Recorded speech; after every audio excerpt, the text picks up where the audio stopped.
เหมียวแม่เหมียวทักกันยามเย็นทักกันยามเย็นวันนี้หลวงปู่ก็ทำงานไปหลายๆที่หลายๆทางตรงนั้นตรงนี้มีพัสดุมาแล้วมีอาหารมาแล้วน้องเหมียวก็มีอาหารกินแล้วเนาะใครอยู่บนนี้อยู่บนนี้อ้อนหลวงปู่เลยอ้อนหลวงปู่แล้วจะกินอาหารแล้วลูกกินอาหารแล้วกินอาหารแล้วก็อ้อนหลวงปู่อยู่เหรออ้อนอยากเล่นด้วยอยากให้หลวงปู่เล่นด้วยเหรอมันก็เลยเรียกชื่อไปเรียกชื่อหน่อย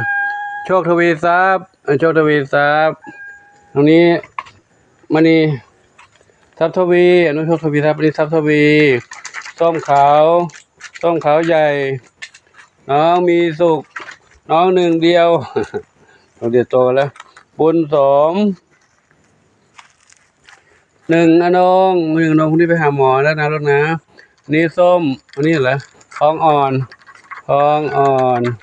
มีใครอีกเอกมีชอบพักกาอันนี้น้องอะไรลูกว่าน้องดวงฤดีส้มท้องเล็กอันนั้นใครลูกน้ำเพชรดำน้อยสีแว่นดำใครยังไม่มาอยู่บนหลังคาด้วยเหรอใครกระโดดขึ้นต้นไม้กำลังลงมานู่นแหละใครนอนตรงนี้นี่น้องแม่สีลูกสี่ชอบนอนเล่นตรงนี้นอนเล่นบนเวทีสนุกสนานทำรานใจปู่ก็มาเยี่ยมเยียนน้องเหมียวทักทายน้องเหมียวจอมเย็นให้กับFCได้ดูด้วยเนาะว่าอยู่กันเป็นยังไงบ้างถ้าหลวงปู่อยู่ก็ได้เห็นทุกวันวันละหลายรอบแต่ถ้าหลวงปู่ไม่อยู่ก็ไม่ได้เห็นละเนาะใครแอบหลวงปู่ตรงนี้ใครแอบนี่ น้องอะไรลูกดาวเล็กหางกวักแอบหลวงปู่อยู่ตรงนี้กันตัวนี้ก็มีอย่างโชคดีมีสถานที่อยู่ปลอดภัยมีสถานที่ปลอดภัยวิ่งเล่นกันได้สะดวกสบายอันนี้ไม่กลางวันก็ไม่ร้อนมีต้นไม้เยอะแยะร่มไม้เย็นสบายกลางคืนก็จะหนาวเดี๋ยวไปดูน้องเล็กน้องในบ้านอีก2 เหมียว 3 เหมียวสิลูกทางนี้น้องขาวเทากระดำสนิทอยู่ดีมีสุขลูกนะอยู่ในบ้านกินอาหารนะลูกเด้อมีอาหารเปียกแล้วลูกจะใส่แล้วใส่ไว้ให้กินอาหารในกรงก็จะใส่ไว้ให้ตลอดเพราะเผื่อเขาหิวก็จะได้กินได้ไม่ต้องรอกระเพาะแห้งเนาะส่วนเหมียวข้างนอกนี่มีอาหารข้างนอกมีหลายที่อยู่เขาหาเดินกินหากินได้เนาะอยู่ในกรงนี้เอาไปหากินไม่ได้ก็ต้องไว้ให้เขาพอเพียงพออิ่มเนาะแม่3 ที่นวลพรุ่งนี้ไปทำหมันแล้วนะลูกนะแม่3 ที่นวลกับลูกชวนฝันอยู่ในนี้แล้วส่วนแม่น้องสีหน้าส้มกับแม่ดำหนวดอยู่ในบ้านนี้ก่อนลูกเด้อรอโอกาสต่อไปเนาะหลวงปู่ขอนำภาพบรรยากาศนี้ให้กับทุกคนทุกท่านได้รับชมกันไว้เท่านี้ก่อนไหมหรือยังไม่ครบเนาะเดี๋ยวไปดูทางนู้นอีกหน่อยนึงดูทางนู้นก่อนนู้นอีก3 เหมียวอยู่ทางนู้นบ้านนู้นดูในห้องนู้นน้องปุ๋ยฝ้ายน้ำเพชรแล้วก็น้องบุญชายอยู่ทางนู้นเนาะเมียวิ่งเล่นนั่งเล่นก่อนแล้วเนอะยังไม่เข้านอนเนาะยังไม่ค่ำเนาะเมียนอนดึกหรือปู่หลับก่อนแล้ว2 ทุ่มปู่ก็หลับแล้วเมียยังไม่หลับเลยเมียวิ่งเล่นกันจุ๊บอยู่นะเดี๋ยวปู่ไปดูน้องปุ๋ยฝ้ายทางนู้นก่อนเนาะใครขี้อ้อนน้ำเพชรร้องขี้อ้อนแล้วอ้อนหลวงปู่เหรออ้อนหลวงปู่ตลอดเลยน้ำเพชรเป็นหนุ่มแล้วเป็นหนุ่มใหญ่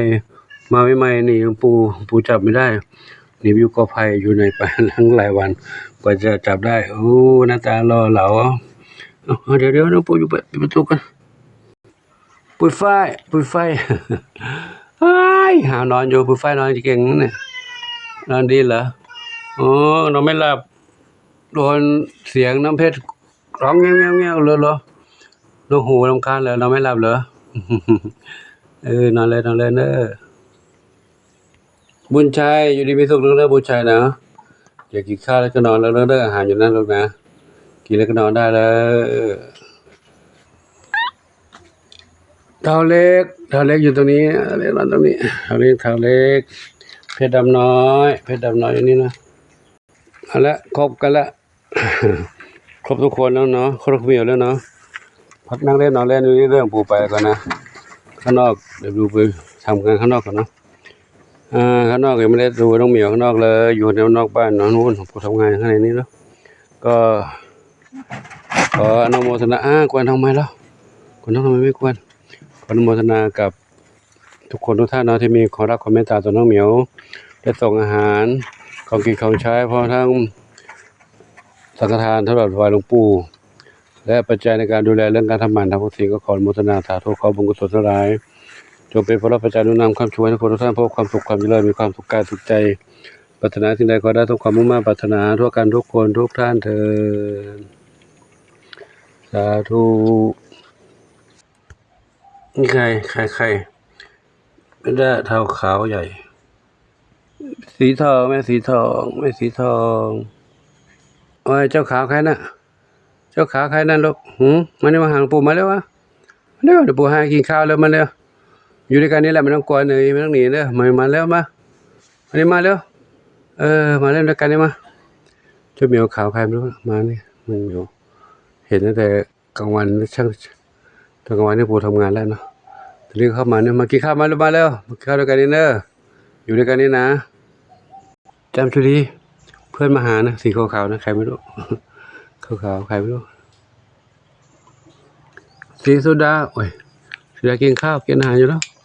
โซดาไม่ค่อยสบายเลยเจ็บปากกินอาหารก็กินไม่ค่อยได้เลยเคี้ยวไปคายไปหนวด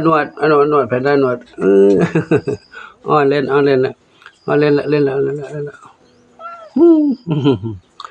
ดูนี่นะรู้เด้อกินข้าวแล้วเนาะข้าวแล้วก็นอนหลับรู้นะพักผ่อนเนาะ